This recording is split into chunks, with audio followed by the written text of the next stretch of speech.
Hi everyone, in this video we will discuss about section 80 that is notice of charge। तो बहुत ही छोटा सा section है, बिल्कुल सिंपल सा सेक्शन है। बेसिकली इस सेक्शन में क्या लिखा हुआ है कि अगर कोई भी इंसान कभी कोई एक ऐसा एसेट या कोई ऐसी प्रॉपर्टी परचेज करता है जिस एसेट के ऊपर किसी का चार्ज क्रिएट होकर के रखा है, तो फिर वो इंसान बाद में ये नहीं कह सकता कि भाई साहब मुझे इस चार्ज की जानकारी नहीं थी, ठीक है, मुझे तो पता ही नहीं था कि इस प्रॉपर्टी के ऊपर में किसी का चार्ज क्रिएट होकर रखा है। ऐसा क्यों सर? देखिए एक एग्जांपल लेते हैं, एग्जांपल के थ्रू अपने समझ लेंगे इस चीज को।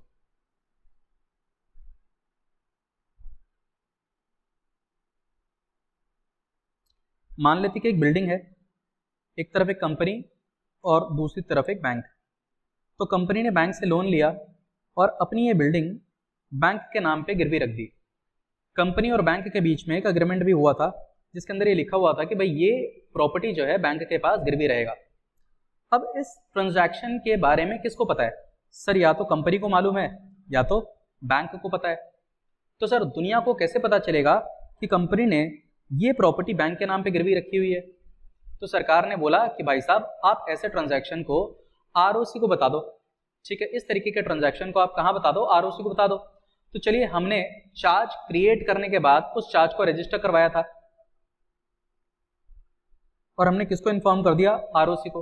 जब हमने आरओसी को इन्फॉर्म कर दिया तो आरओसी ने ये सारी की सारी डिटेल्स एमसीए की वेबसाइट पे अपडेट कर दी। मिनिस्ट्री ऑफ कॉर्पोरेट अफेयर्स की वेबसाइट पे आरओसी ने ये सारा डिटेल्स अपडेट कर दिया। तो आज के दिन पे अगर कोई भी इंसान चाहे ये पता करना कि भाई कंपनी ने अपने कौन कौन से एसेट गिरवी रखे हुए हैं, तो वो आराम से जा करके एमसीए की वेबसाइट से चेक कर सकता है।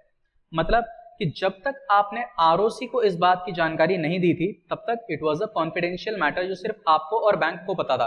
बट एक बार जब आपने आरओसी को ये इन्फॉर्मेशन दे दिया, अब दुनिया का हर एक इंसान जा करके एमसी की वेबसाइट पे चेक कर सकता है कि भाई कंपनी के कौन कौन से एसेट ऐसे हैं जो किसी न किसी के पास गिरवी रखे हुए हैं।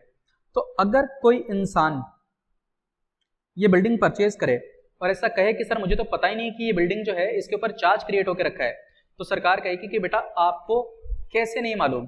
आप चाहते, अगर आप थोड़ी सी मेहनत करते तो आपको आराम से पता चल जाता कि कंपनी से कौन से एसेट, कंपनी के कौन से ऐसे एसेट है जो गिरवी रखे हुए हैं। आपने मेहनत नहीं किया तो बेटा इसमें आपका फॉल्ट है। अगर आप कभी भी ऐसी कोई एसेट या प्रॉपर्टी परचेज करते हो जिसके ऊपर चार्ज क्रिएट होकर रखा है, तो फिर आप ये नहीं कह सकते कि सर मुझे इस चार्ज के बारे में पता नहीं था। किस दिन के बाद से, ऐसा कब से माना जाएगा? चलिए जिस दिन चार्ज क्रिएट हुआ था उस दिन से, या फिर जिस दिन हमने आरओसी को बताया उस दिन के बाद से? सर कॉमन सेंस तो यही बोलता है कि जिस दिन आपने आरओसी को बताया उस दिन से यह जानकारी पब्लिक हो गई। तो जिस दिन बैंक और कंपनी के बीच में ये अग्रीमेंट बना था उस दिन हम कहते कि ये चार्ज क्रिएट हुआ था। चलिए मान लेते कि चार्ज क्रिएट कब हुआ था? 1 जनवरी 2020। तो 1 जनवरी 2020 को ये चार्ज क्रिएट हुआ था। क्या उस दिन से माना जाएगा कि हर किसी को इस ट्रांजैक्शन के बारे में पता है? Answer is no. जिस दिन ये चार्ज रजिस्टर हो गया, सर हमने आरओसी को इन्फॉर्म कब किया? मान लेते हैं 18 जनवरी 2020 को।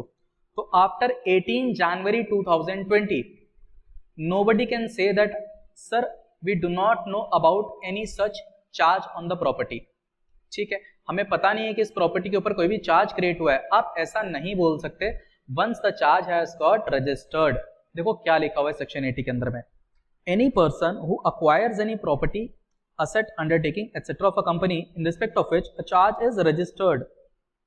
ऐसा कोई भी प्रॉपर्टी आप खरीदते हो जिसके ऊपर चार्ज रजिस्टर हो चुका है under section 77, then that person shall be deemed to have notice of the charge।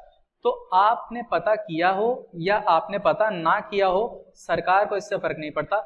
हमेशा ये माना जाएगा कि आपको इस चार्ज की जानकारी थी। आपको क्या, पूरी दुनिया को इस चार्ज की जानकारी थी। once the charge has got registered from the date of such registration। So this was section 80 notice of charge। I hope the section is clear to everyone.